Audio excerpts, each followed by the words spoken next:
So hello guys, welcome back to my channel, and I could not resist but to take this board out this morning, even though that the forecast was not really good, but the SK8 God or Spirit out there looked after me and I did not get stuck on the wet road or during the rain. What I want to talk to you about, guys, is my first day riding the board, the bits that I picked up with a fresh head this morning. Well, as fresh as it can be, because I was making the video that you saw yesterday all the way until 1 in the morning, and I had to get up for work at 6. But anyway, it's my problem. So there are two things, well, there are actually more than two things I want to expand on after trying the board for the full day. I took it to work, and for starters, this board impressed me straight away with the power that it got. Don't get me wrong, I already had two 7,000 watt DIY boards so far, so I know what the powerful board feels like. I also had the Flex 1.0, I also had all other boards to test, and I've got my little 1200 watt everyday commuter board, so I know roughly how the weak and powerful boards feel like. So you always have to have this set of mind when you know what you expect from a certain board. So my expectations were same as Flex 1.0, 1.5, maybe a little bit better. Well, this board definitely exceeded my expectation. Torque wise, she was absolutely gorgeous. The brake wise, I've got a small concern because this new remote, which is really awesome, and when you turn it on, it got this LCD screen that will give you all sorts of information, and you can actually adjust the remote, which is good. I had to set my brakes to number 2 out of 3 because when you brake in on this board for the first time or for the first day or two, you will feel that the brakes kick in after 50% of applying the wheel. And yes, I do know how to set up the remote, trust me, I did calibrate it twice. So the brakes are quite grippy or catchy, or how would I say, what the word I'm after? The brakes are really jumpy, like very sensitive, and if you're not expecting it, it kind of makes you wonder, oh my god, I'm about to come off the board.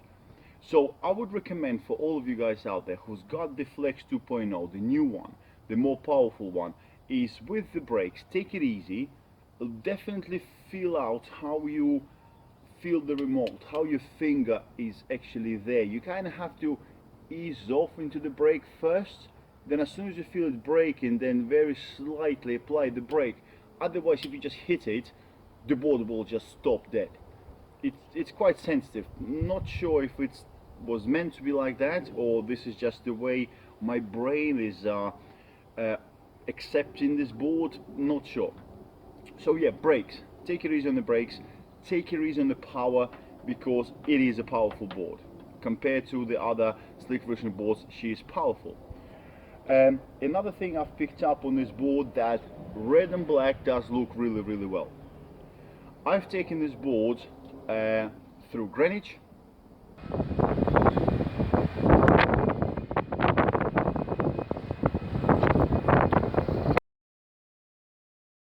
I've taken this board through central London.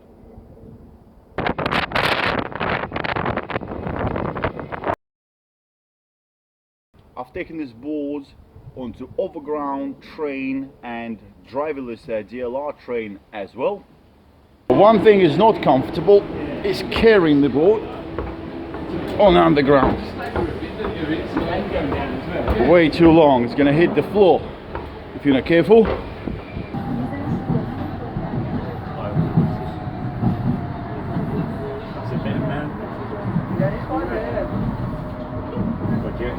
I was using this board as I would normally use, and this weird contraption here is my way of protecting the deck edge from the fact that I actually stand the board up, because when you do stand the board up, the first contact is the edge right here, and this is the way I hold my board when I am standing up or waiting for the train, or I am on the train. And yes, this deck does have polyurethane lip all the way around, but I love to have my boards nice and neat. And if you look closely, guys, this is all the damage that I've got just for one day standing the board up. So if I would not have applied this tape, I would have had this damage on that polyurethane or urethane cover. You see, one tape straight through, second layer of the tape still got the signs of damage, and second layer of the tape hopefully saved the deck. Yeah, so the third tape doesn't have any damage at all on it, and the deck underneath it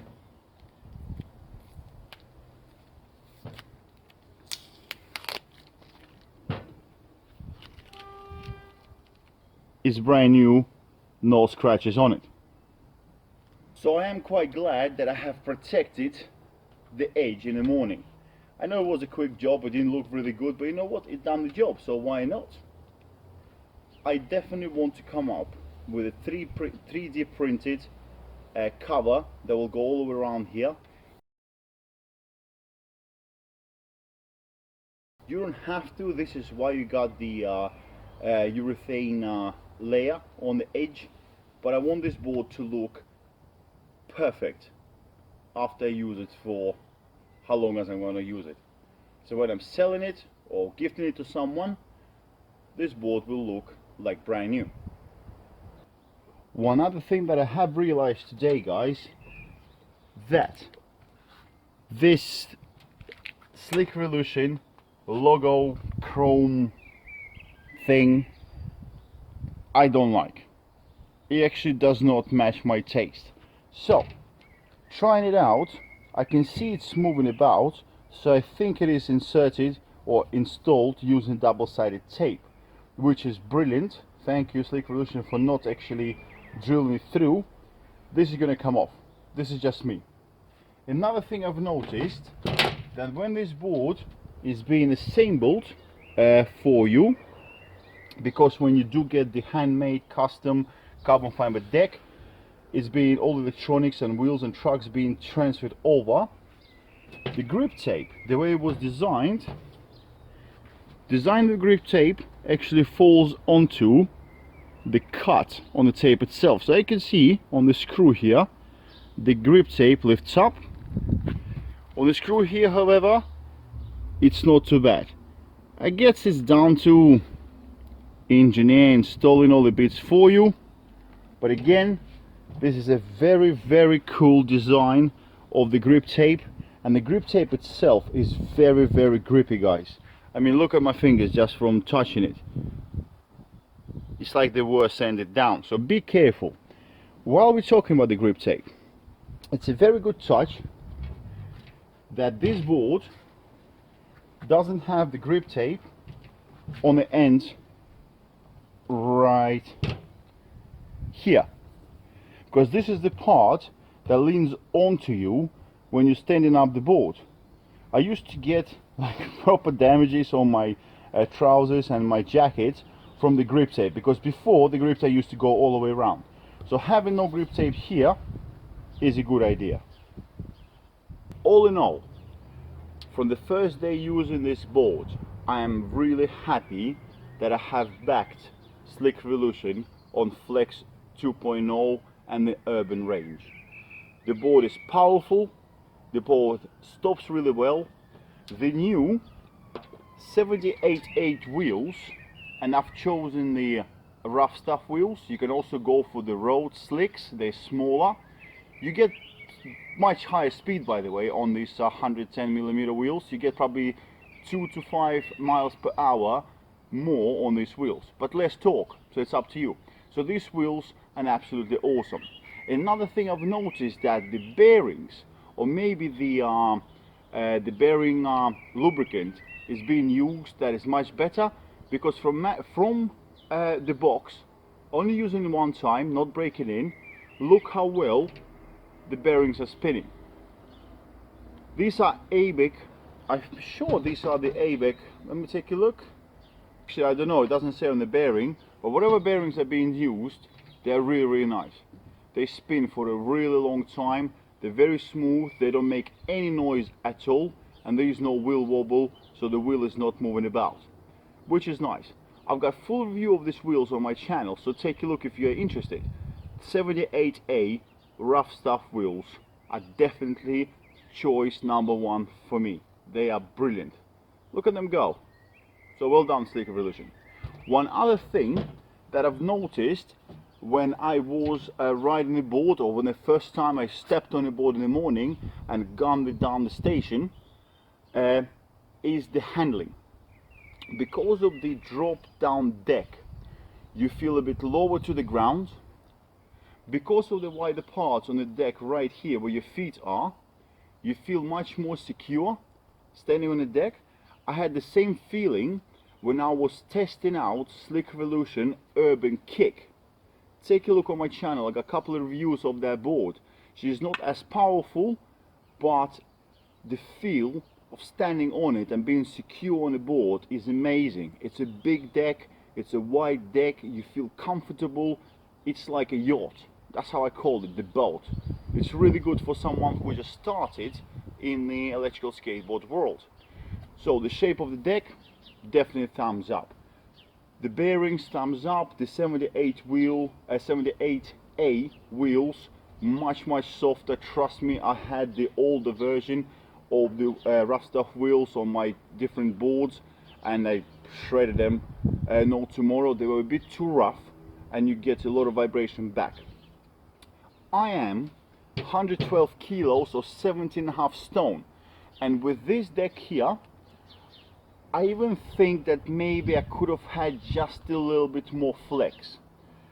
I have forgotten to mention yesterday that the beauty of Flex e-board, and this is why she's called Flex e-board, is because of this battery design.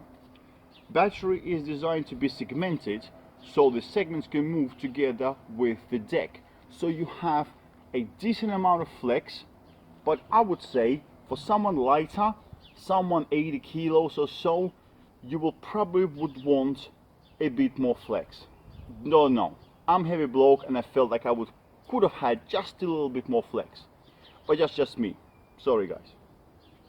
The rest is absolutely spot on, and this is pretty much the end of this first day trying the board out review. Oh, actually, sorry, forgot to mention this new bushings on the trucks really made a big difference.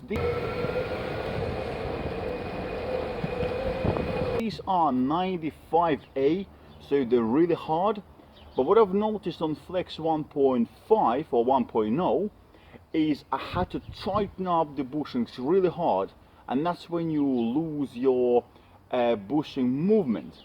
So what you need to do is, if you're not happy with the carving of the board you've got, you have to get bushings for your weight. So if I am 100 kilos plus, I'll get myself hard bushings but tighten up just a little bit. If you're lighter person, get a medium or get soft and tighten up a little bit. You have to play around with bushings. The difference in carving and handling is absolutely dramatic. I mean, I think I'm actually going to loosen up the trucks a little bit, because I have this nice little feel of carve on this board. Because I'm secured on the deck, I just want to go carving, don't know why. But all in all, beautiful board, so far so good. I'm going to do a couple of things to this board before I'm going to use it every day. You know what, I'm going to leave it for next video. There's a couple of bits I would recommend you guys do if you buy a brand new board. It doesn't have to be Slick Revolution, it could be any other board, but especially with Slick Revolution, there are a couple of bits I want to do before I use it every day. So stick around for the next video, and if you like this one, thumbs up. If it's boring, well, sorry guys, this is just how I am. come up with stuff and I just record it and I do what I do. If you like it, thumbs up. You don't like it, thumbs down. And please don't forget to hit that bell button next to the subscribe or subscribed word if you want to see all my videos. If you don't hit that bell button, you will only see random videos of mine. If you do, you'll see every single one of them. Alright guys, catch you soon, and please ride safely. Besides the fact that the connectors are now on the side because of the water splashes, the main point as well, which is quite cool, is that when you want to charge your board and you want to have it standing up on a desk or on the floor, you can just plug it on the side, just like so. And that is brilliant.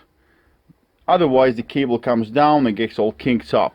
These are massive wheels, so if you have a street wheels, it's going to be even lower. How cool is that? And yes, of course, you can charge your devices on the USB port right here. So if you got your phone going flat, this massive battery will help you out. If you are sitting on a train or stuck somewhere without a charge, you can charge up your phone. In order to actually do that, take a look at my channel. I'll show you. There's a little trick on how to use this USB charging port on Slick Revolution boards. It's not straightforward. Take a look. Actually quite a funny video.